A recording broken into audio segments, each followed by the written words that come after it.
नमस्कार विद्यार्थी मित्रांनो, मी प्राध्यापक पी.बी. गोळे, मराठा विद्याप्रसारक समाजाचे गुरुवर्य मामासाहेब दांडेकर कला, भगवंतराव वाजे वाणिज्य आणि विज्ञान महाविद्यालय सिन्नर, व्यवसाय प्रशासन पेपर क्रमांक 3, वित्त उत्पादन आणि प्रक्रिया कार्य, बी.कॉम, प्रकरण 2, वित्तीय नियोजन याला आपण सुरुवात केलेली आहे. मागील लेक्चरमध्ये वित्तीय नियोजनाचे महत्त्व आपण अभ्यासले. या लेक्चरमध्ये वित्तीय नियोजनाचे फायदे याचा अभ्यास आपण करणार आहोत. व्यवसाय संस्था आणि अर्थव्यवस्था या दोन्हींच्या दृष्टीने वित्तीय नियोजन अत्यंत महत्त्वाचे असते. कोणत्याही व्यवसायाचं यश अपयश वित्तीय नियोजनावर अवलंबून असतं. प्रभावी वित्तीय व्यवस्थापनासाठी योग्य वित्तीय योजना आखणे गरजेचे असते, कारण या योजना सर्व व्यवस्थापकीय कार्यांना मार्गदर्शन करतात. योजना तयार करण्यात अपयश आल्यास नियोजनाचे अपयश हे संपूर्ण व्यवसाय संस्थेला घातक ठरू शकते.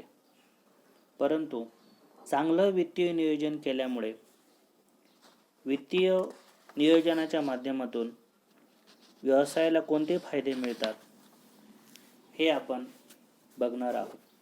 पहिला फायदा, अनिश्चितता व जोखीम कमी करणं. वित्तपुरवठा ही प्रत्येक व्यवसायाची जीवनधारा असते. पुरेशा वित्तपुरवठ्याशिवाय व्यवसाय करणं अशक्य असते. बदल व अनिश्चितता या गोष्टी अपरिहार्य आहेत आणि नियोजनामुळे त्या पूर्णपणे टाळता येत नाहीत. परंतु वित्तीय नियोजनामुळे संस्था बदल व अनिश्चिततेस तोंड देऊ शकते. नियोजन केल्याने व्यावसायिक संस्था भविष्यातील आर्थिक गरजांचा अंदाज घेऊन त्यासाठी तरतूद करू शकते. व्यवसाय म्हटलं की व्यवसायामध्ये मोठ्या प्रमाणामध्ये अनिश्चितता व जोखीम आपल्याला दिसून येते. वित्तपुरवठ्याच्या माध्यमातून बदल व अनिश्चितता हे टाळण्यासाठी वित्तीय नियोजनाच्या माध्यमातून सर्वंकष योजना तयार करणं शक्य होतं. वित्तीय नियोजन केल्यामुळे संस्थेच्या भविष्यकालीन आर्थिक गरजांचा अंदाज घेऊन त्यासाठी तरतूद करता येते.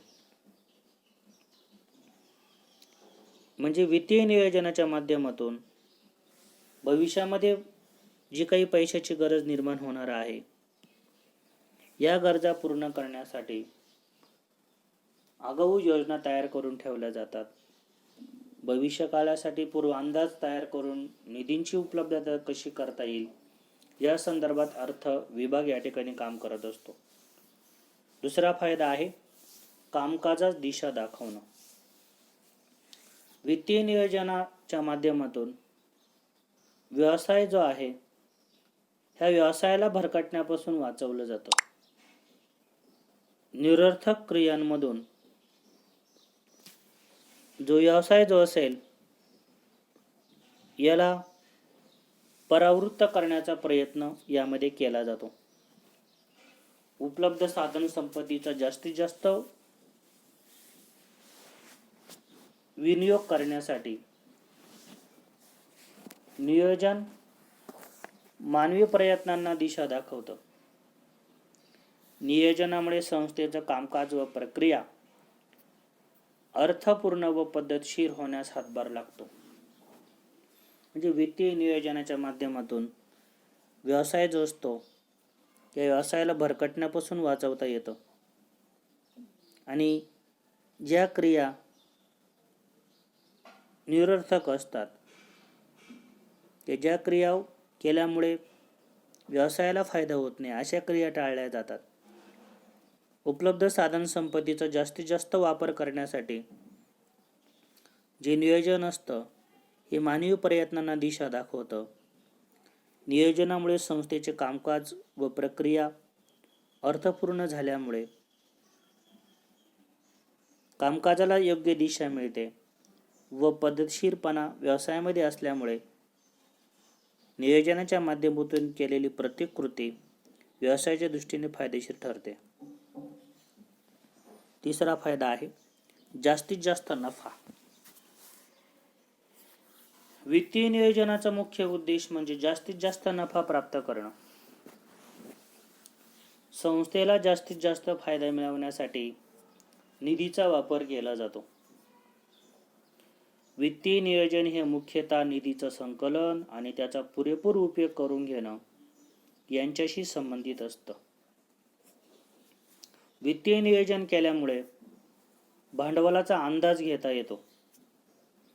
कमीत खर्चात निधी जमा करता येतात व त्याचा सर्वोत्तम वापर देखील करता येतो. म्हणजे वित्तीय नियोजनाच्या माध्यमातून जो काही जास्तीत जास्त नफा असेल तो प्राप्त करणं,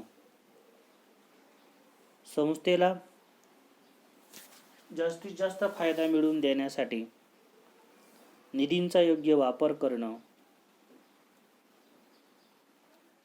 हे वित्तीय नियोजनाच्या माध्यमातून शक्य होत असते.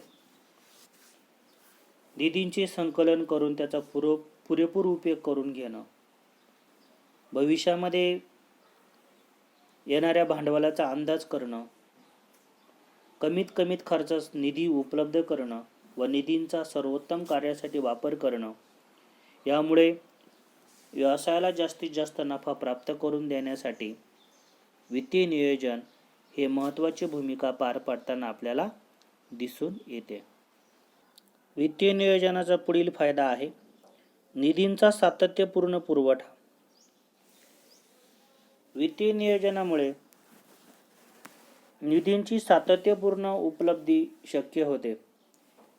त्यामुळे संस्थेचे कामकाज निर्विघ्नपणे चालू शकते. साधन संपत्तीचा पुरेपूर उपयोग करणं नियोजनामुळे शक्य होतं. म्हणजे वित्तीय नियोजनाच्या माध्यमातून जो निधी असतील या निधींचा सातत्यपूर्ण जो उपलब्ध निधी जो आहे हा व्यवसायासाठी निधींमध्ये खंड पडणार नाही याची काळजी घेत असतो. व्यवसायामध्ये जे दैनंदिन स्वरूपाचे विभिन्न प्रकारचे काम करावे लागतात यासाठी सातत्याने निधी लागत असतो. वित्त व्यवस्थापनाच्या माध्यमातून व्यवसायाचे दैनंदिन खर्च भागवण्यासाठी निधींची कमतरता भासणार नाही यासाठी सातत्यपूर्ण निधींचा पुरवठा. थोडक्यात वित्तीय निधींचं सातत्यपूर्ण पुरवठा असल्यामुळे व्यवसायाचे सर्व खर्च निर्विघ्नपणे भागवले जातात. त्यामुळे साधन संपत्तीचा पुरेपूर उपयोग होऊन व्यवसायाची वृद्धी होण्यास मदत होते. त्यानंतर पाचवा फायदा आपला आहे कमीत जोखीम व खर्च. वित्तीय नियोजनाच्या माध्यमातून जेव्हा आर्थिक नियोजन केलं जातं हे आर्थिक नियोजन करत असताना वित्तीय नियोजनाच्या माध्यमातून जो काही निधी आहे या निधी प्राप्त करत असताना जी जोखीम आहे ही कमीत पातळीवर आणण्याचा प्रयत्न केला जातो. तसेच वित्तीय निधी प्राप्त करत असताना केला जाणारा खर्च हा कसा कमी होईल याचाही विचार केला जातो. बाजारामधील वित्तीय परिस्थितीचा आढावा घेऊनच वित्तीय नियोजन यामध्ये तयार केले जाते, जेणेकरून वित्तीय नियोजनासाठी कमीत कमीत जर खर्च जर केला तर या निधींचा जो पुरवठा जो आहे हा व्यवसायासाठी वेळेवर उपलब्ध होतो व निधींमध्ये कमी जोखीम असल्यामुळे त्यासाठी द्यावा लागणारा परतावा हा बाजारपेठेतील दराप्रमाणे योग्य असल्यामुळे निधी वापर करताना वित्त व्यवस्थापकांकडून निसंकोचपणे वापर करण्यासाठी नियोजन करता येतं. त्यानंतर पुढचा फायदा आहे कामकाजातील कार्यक्षमता. वित्तीय नियोजन करत असताना वित्तीय नियोजनामुळे उपलब्ध साधन संपत्तीचा जास्तीत जास्त वापर करणे शक्य होतं.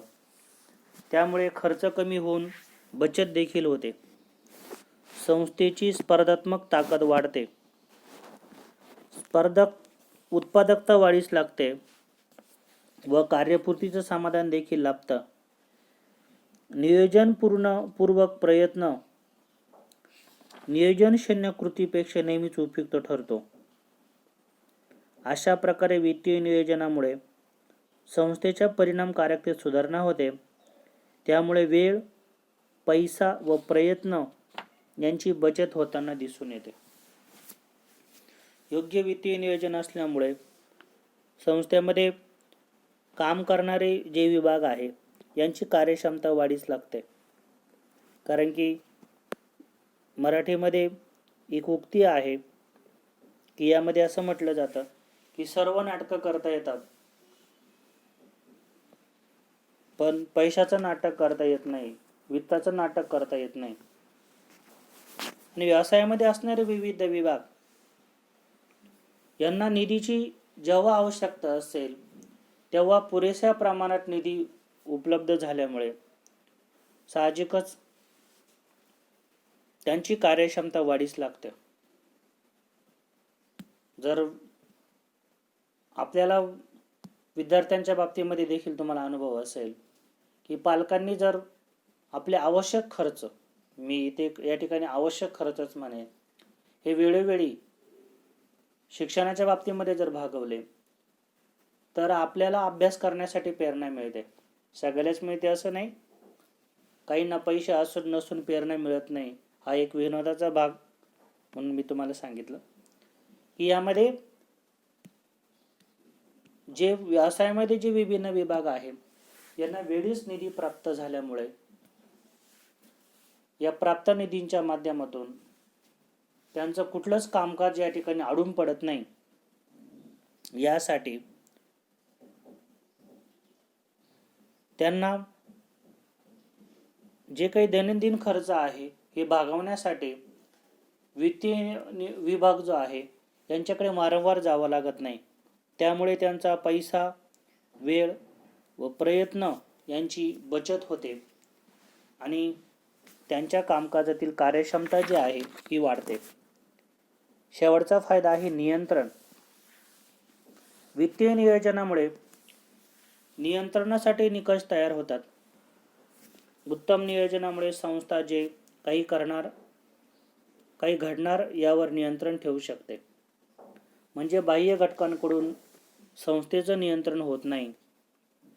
नियोजनाशिवाय नियंत्रण शक्य नसते, कारण सर्व प्रक्रिया योजनेनुसार होण्याची खात्री कशी हेच नियंत्रणाचं मुख्य तत्व आहे. म्हणजे वित्तीय नियोजन करत असताना विभिन्न पर्यायी मार्गांचा अवलंब करून वित्तीय नियोजन तयार केलं जातं. हे वित्तीय नियोजन तयार केल्यानंतर वित्तीय नियोजनाच्या माध्यमातून जो काही भांडवल पुरवठा केला जातो या वापरासंदर्भात योग्य नियंत्रण तयार केलं जातं. विभिन्न विभागांना पुरेशा प्रमाणामध्ये, अपुरा नाही, पुरेशा प्रमाणात वित्तपुरवठा केला जातो. हा वित्तपुरवठा करत असताना या वित्तपुरवठ्याचा योग्य वापर होत आहे का याची शहानिशा वित्तीय विभागाच्या माध्यमातून किंवा ऑडिटरच्या माध्यमातून वेळोवेळी करून घेतली जाते. यामुळेच वित्तीय नियोजनाच्या माध्यमातून व्यवसायाच्या आर्थिक बाबींवर नियंत्रण ठेवणं शक्य होत असतं. वित्तीय नियोजनाचे 7 फायदे आहे हे या ठिकाणी संपलेला आहे. यानंतर पुढील लेक्चरला कंटिन्यू करूया. धन्यवाद.